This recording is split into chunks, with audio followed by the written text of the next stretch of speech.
I just saw the trend of people like flipping the camera on people. That's so rude. That was so mean. Like, I can't believe people do that. Like, that's so mean. Why the would you want to literally put somebody else in a position where they're being made fun of? They're the butt of a joke that everybody is in on except for them. Bullying isn't like this you see on TV. It isn't someone getting stuffed into a locker. It isn't someone tagging stuff into a toilet. Most of the bullying in real life is like this flip the camera trend. We all know bullying isn't new, okay? That's a tale as old as time. Kids teased for wearing glasses, adults gossiped about at work. Cruelty is not a new phenomenon. It's just, it looks a little different from what we remember, and you can see it in the way people treat each other today. From strangers recording people at their worst without a second thought, to so-called pranks that look more like public humiliation, it's like the world is getting a lot more comfortable with making other people uncomfortable. In today's video, we're going to talk about the roots of bullying, how it got worse over time, and why it's resurfacing in ways darker than before. Welcome to the Girl Talk you didn't know you needed. Now, I'm not saying you have to subscribe. You're classy. I know you don't just give those away for free, but hopefully at the end of this video, we become bestie enough for you to take that next step. Quick announcement, I am hiring an editor to join my team. If you watch my videos regularly and you understand my pacing, my transitions, and just the flow of my overall videos in general, that's a huge bonus because you already get the whole scene I'm trying to paint. So if you're interested, go ahead and check the description box for more details. And speaking of what goes on behind the scenes, when I'm not editing or scripting, I like giving my brain something to solve rather than edit. This video is sponsored by June's Journey, a hidden object mystery game set in the 1920s, where you step into the shoes of June Parker, who's a determined amateur detective trying to solve her sister's murder and uncover family secrets. I love a good mystery, so this game is right up my alley. It challenges my brain to actually solve something instead of mindlessly scrolling, and every chapter takes you deeper into the story. Each hidden object level drops new clues, plot twists, and little hidden details that make you feel like you're uncovering the mystery in real time. This game also lets you decorate your island as you go, so you can play detective and designer at the same time. If you enjoy games that let you level up, be creative, and actually feel like you're figuring something out, try June's Journey for free, downloading it using my link in the description, or you can scan the QR code on screen. Again, thank you June's Journey for sponsoring this video. Back in the day, being an impact wasn't a choice. It was the anti-bullying message that shaped us for society. I am here with Live Loud and Higher Impact Entertainment. We're going to talk to you today about don't be a bully, be a friend, be the impact. And since young kids and teens were still developing their sense of right and wrong, adults made sure to step in and redirect any mean tendencies before they spiraled. Okay, so what we could do today is a couple exercises to help you express your anger in a healthy way. Can I just say that we don't have a clique problem at this school? And some of us shouldn't have to take this workshop because some of us are just victims in the situation? That's probably true. How many of you have ever felt personally victimized by Regina George? So kindness and empathy were taught at home, or at least they should be, but school was the place where kids learned how to socialize. They learned to work with people and other kids that were different from them and understand that their behaviors could affect other people. And sometimes bullying isn't even physical, hitting somebody or saying something verbal. Sometimes bullying is just excluding somebody. You leave that person out, that's a form of bullying. But that one act, what I've seen happen in my life, can destroy a life. So with that in mind, schools took bullying very seriously. You may remember those huge assemblies where everyone sat on the gym floor, crisscross applesauce. A counselor or a guest speaker would come up on stage and talk to the kids in a fun way about anti-bullying and the importance of kindness. Be a hero! How can I do that? I can't fly. Yeah, I don't have laser vision. I don't even have a cape. Be a good friend. Worksheets were passed out, posters were in the hallway, reminding kids to think before they acted. And if you didn't have anything nice to say, don't say it at all. And for the most part, children listened. It wasn't cool to be a bully. Even our favorite TV shows reinforced that message. TV networks like Nickelodeon, Disney Channel, and Cartoon Network would run anti-bullying campaigns that shaped an entire generation to understand that bullying had consequences. It wasn't until the social media started to adapt a little faster than the programs could handle. While schools were drilling this anti-bullying message into kids, under the surface, there was a new kind of interaction bubbling, and a lot of schools and parents were not prepared for it. So what is a parent to do? How could they possibly keep up with all this changing technology? I think that's really one of the main challenges parents have, is that technology is constantly changing. 2 years ago it was FormSpring, and now it's Ask.fm and these other applications that are on a phone. And it really is impossible for parents to keep up. Social media started popping around the early 2000s with platforms like MySpace, Facebook, and Tumblr. So for the first time, kids and teens were socializing online in ways parents and teachers couldn't monitor. Local parents say cyberbullying is much worse than most people think. A local mother contacted us to share her personal story. Heather says she would have never known about all the Facebook pages if it wasn't for her daughter bringing it to her attention. And by the 2010s, cyberbullying became a national issue, eventually leading to updated school policies, state laws, and massive media coverage. Investigators in Alamance County have arrested half a dozen students on charges of cyberbullying. They're accused of using Facebook to bully 3 of their fellow classmates at Southern Alamance High School in Graham. This was also around the time that ABC Family released the movie that rewired the brains of millennials and older Gen Z all around the world. Raise your hand if you were personally victimized by this movie right here. So this is the 2011 film Cyberbully, and I feel like it was a canon event for us late millennials, early Gen Z, because I feel like all of us watched this and kind of traumatized us. The movie Cyberbully showed how damaging online bullying could be. That movie had me in a chokehold at the ripe age of 9, and as traumatizing as that movie was, we all needed to see the effects of cyberbullying. Kids needed to see that even if you're behind an anonymous username, your words can potentially kill. That movie was our Gen Z millennial horror movie in real time. It was the first time a mainstream film dared to expose the cruelty of online cyberbullying. It literally was a mirror reflecting back to us what was happening in our everyday lives as Gen Z and millennials were being exposed to online digital spaces with MySpace, with the rise of Facebook, with the rise of Tumblr and Twitter. Now, as most of the harm was happening online rather than face-to-face, it still hit people in an entirely different way. And look, I'm not gonna sit here and undermine or compare face-to-face bullying versus cyberbullying. Both are horrible in the same way. But when it comes to online bullying, let's be honest, you can close your laptop, you can step outside, you can touch grass for a little bit and breathe in and out. So I think cyberbullying is worse because it can really spread and go viral and basically be heard by the world. Face-to-face could be more harmful since you experience it firsthand. If it's a public account, you can make it private. There's ways of, avoiding it. Even if it didn't completely fix the problem, there was a way to disconnect. Well, what if I told you that the bullying we're seeing today is extremely different? Because the cruelty is happening online and face-to-face. And that mix is way darker than anything we've ever dealt with before. Over the years, bullying has never really changed. We talked about face-to-face bullying, and then eventually cyberbullying came onto the scene. But y'all, I don't know what to call this new form of bullying that's taking place today. There's a new trend. Okay, it's called the flip the camera trend, where someone asks a peer or a stranger to film them dancing, and as the stranger records, the person dancing flips the camera on them to laugh at them. Oh, and by the way, if you participated in that flip the camera trend and recorded someone off guard, you're a bully. You're a bully! You're a bully! I can't even believe I am watching grown people cry.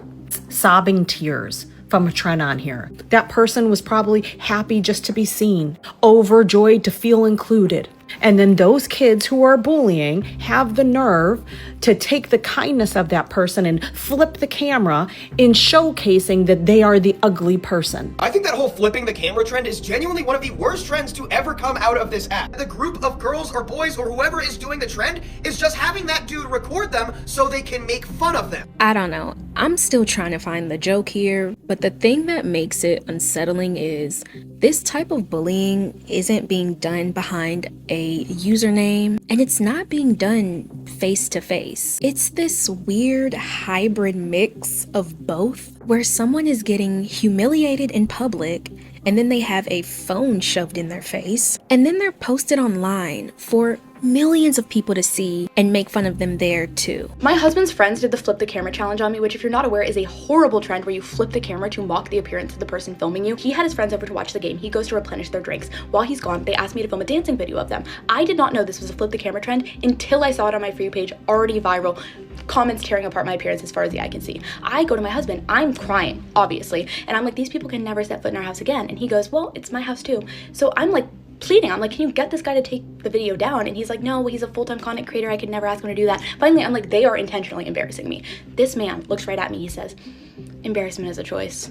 This trend is so uncomfortable to watch, especially the faces of the victim, because they all look so kind and just innocent to all of it. And a lot of them don't even realize that they're the joke. And the ones that do realize, the look on their face says it all. This trend needs to stop. My dad, the literal nicest guy in the entire world, literally to know Jim Schick is to love him. He got.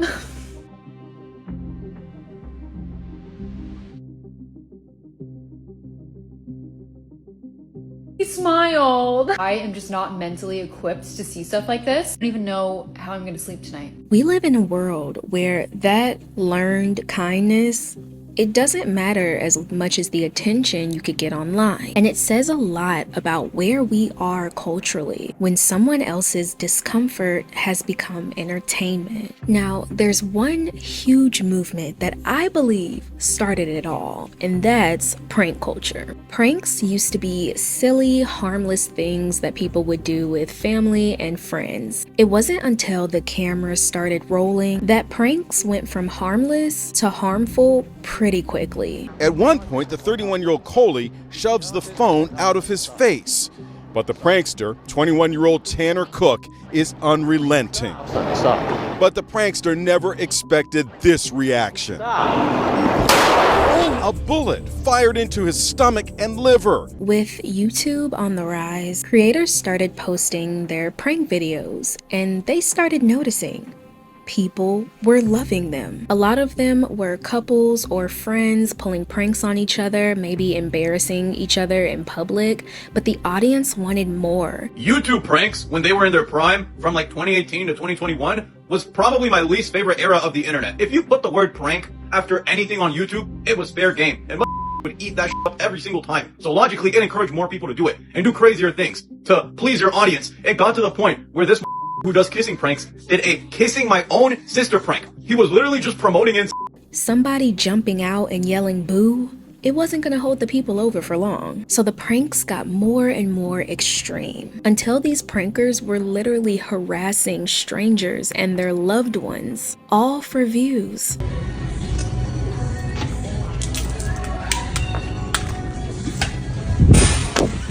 I play too much. As you commit vandalism and potentially felony assault if that hits somebody. It's like these straight up stick a firecracker into a glass jar and just like roll it into a target or something and just watch chaos unfold and just be like, that's hilarious. Prank ya. Do you want to help me get a nut off? Get the away from me. A lot of these pranks are harassment, like this one. Hello guys, today I'm filming a crazy prank. I met these two Viners a couple of weeks ago and I've arranged to meet them to talk about filming a video with them. Kobe is in on the prank and Sam is getting pranked. Let's see how he reacts to his best friend of 5 years being in front of him. Hear me out, okay? This is Janae's take. If you're making someone angry, uncomfortable, or distraught just to make other people laugh, is that not bullying? Hey babe, I got your frosting. Oh, thanks. Mm-hmm. Here's the difference. A good prank is when you make them feel bewildered, confused, and a bad prank is when you make them feel angry, ashamed, frustrated, embarrassed. The truth is, a lot of people don't even realize that they're being bullied because bullying looks so different today. This isn't that old school type of bullying where someone would shove you into a locker. I need y'all to please realize that bullying isn't like this see on TV. It isn't someone getting stuffed into a locker. It isn't someone's head getting stuffed into a toilet. Most of the bullying in real life is like this flip the camera trend. This type of humiliation is now a part of your digital footprint. It's replayed thousands of times, and it just might become a meme that people use for the next 10 years. The song, it's called Friday. It's about an 8th grader who's getting ready for the weekend, getting ready to party. It's obviously made Rebecca Black an instant hit. She is now totally famous, but it's also made her a target for extreme hatred and cyberbullying. People should be able to tell the difference between humor and humiliation, but that's becoming less and less common. And the reason it's becoming less and less common is because something in our culture has shifted completely. Instead of people looking at people like actual people, they look at them as potential content. And once someone becomes content, everything after that feels fair game to the person holding the camera and typing on the keyboard. Yo, bro, I don't have any change, but if I did, I would give it to you. Yeah, no problem, man. Have a good one. Have a blessed day. Y'all too comfortable recording people. Everybody's so hell-bent trying to make some content, trying to get a bag off this TikTok to go viral, trying to get them, make their meaningless life feel important for the little bit of TikTok fame. Like, bruh, but y'all be quick to record and put somebody's bit. That's the fuck. Y'all need to start getting slapped in y'all. Recording strangers has become so normalized that people do it without thinking twice. A stranger could be minding their business at the gym, maybe on the bus, or just doing something that's none of our business, and people will just, pop up their phone and broadcast it to the world. And don't let the video go viral. Now thousands of people feel like they have permission to make fun of you.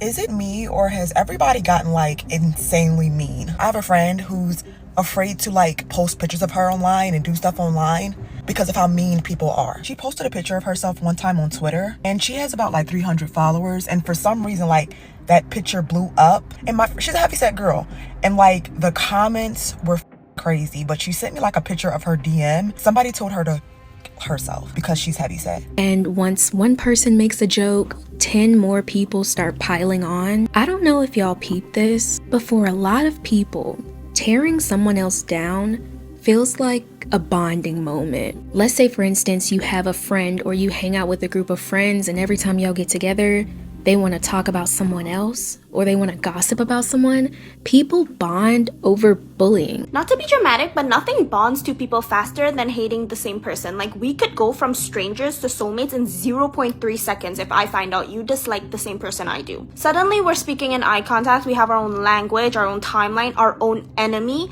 That's friendship. It's not the small talk, it's not the shared hobbies, it's not the childhood nostalgia. It's, you don't like them either? Say less. It becomes this weird group activity that brings those people closer, but you're also bringing someone down. And it also happens in these comment sections too. In a past video, we talked about pack mentality bullying. If someone is being bullied in a TikTok video, people are going to be in that comment section having a good laugh while they make fun of someone else. If you post unflattering photos of me in my comment section or say things that I don't like, you're getting blocked. People just love making fun of other people in the comments. I'm not sure why so many people love making fun of me. I don't get it. That's so weird to me. Like, there is something wrong with you. Seriously, what did you think was gonna happen when you tell people, hey, don't bully me? I mean, if people already do that without you saying that, when you bring attention to it, when you dedicate a video to it, it's your choice. But did you honestly think people were still not going to do just this? Have y'all ever noticed bullies rarely bully alone? Think about it. There's always a group behind them. There's always somebody on side of them, because these bullies need backup to feel bold. They're cowards that hide behind each other so that no one else can single them out like they're singling out the victim. Y'all, we're cooking, okay? We're on these bullies' neck. I need to know y'all's opinion about this topic. How do y'all feel about this flip the camera trend? Because I cannot believe we've made bullying a trend. But then again, look at the world we live in. Thanks for tuning into the Girl Talk you didn't know you needed. If you enjoyed this video, don't forget to like, comment, share, subscribe, whatever classy people like you do before heading to the next video. Also, if you want a little mystery in your life, don't forget to download June's Journey in the description below. If you would like to be my editor, don't forget to fill out the application below. I will see y'all in the next video. I'm yapping at this point, but I missed y'all.